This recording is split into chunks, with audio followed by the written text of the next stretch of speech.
This is my French toast post. I am taking my bread from Wednesday.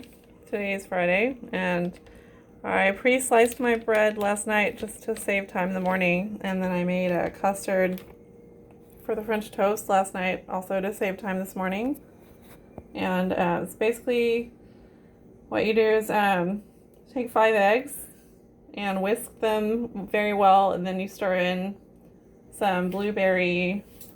It's like a jelly I made at home, but I don't do the whole canning process. I might get into that later, but just jelly made out of the fruit, some water, and you boil those for a while, then you add your sugar, and you just keep it on a simmer until it's all soft together and kind of like one substance, just stirring it occasionally. So this is like homemade blueberry jelly. And then about a tablespoon or 2 of maple syrup and some ginger powder and some cinnamon powder.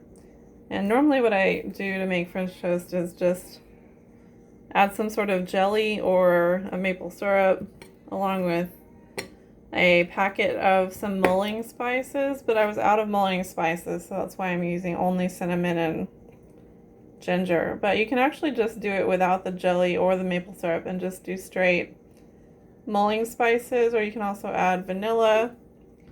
I just add whatever I have that I want to flavor it with, because my basic French toast recipe is just some sort of flavored custard. Any kind of flavor you like really would be awesome.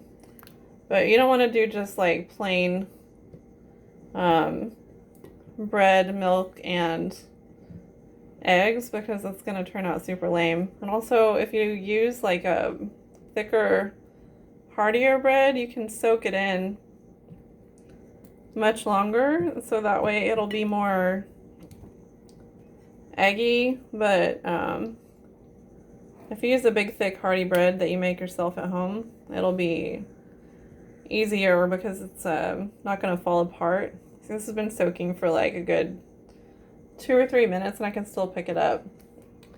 So the homemade breads make really, really, really good French toast. And you can see it only fell apart near the end of the 2 or 3 minutes, just at the point where it was too big for the bowl, so I had to kind of push it down. And I'm going to cook this in a cast iron skillet.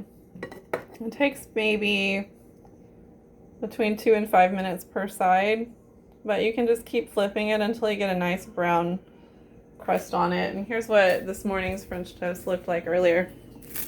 These are the ends, so they don't look quite as good, but this was absolutely delicious. I'm just going to rewarm this in the skillet when it's ready.